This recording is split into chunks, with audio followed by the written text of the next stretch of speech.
Salutare toată lumea și bine ați venit la un nou episod. De data asta o să facem ceva mai special.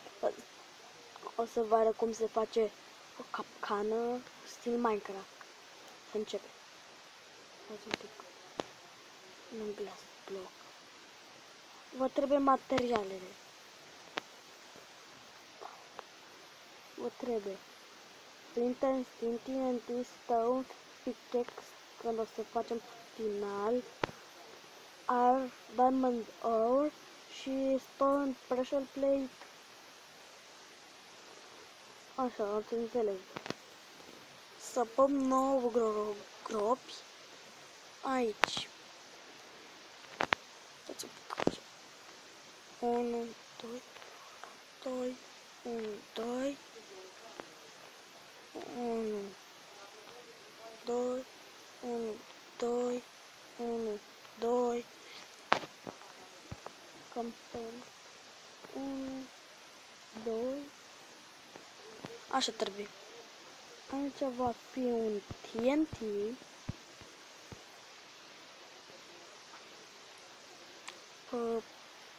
Acoperim la loc. Adică nu mă vă trebuie flint and steel. Îl aruncăm aici.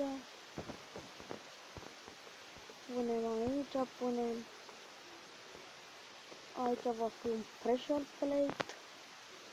Aici o să fie un block of diamond. Așa.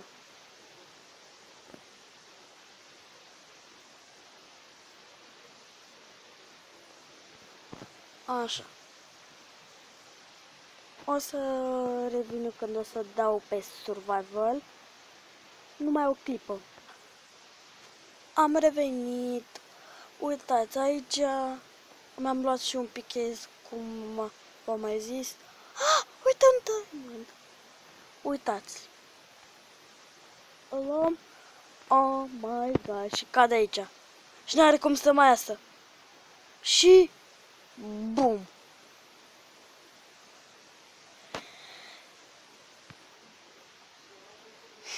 Cam atât cu episodul de azi și noi ne vedem data viitoare. Să lăsați un comentariu mai jos pozitiv. Să vă abonați. Și să dați like-ul. Pa, pa!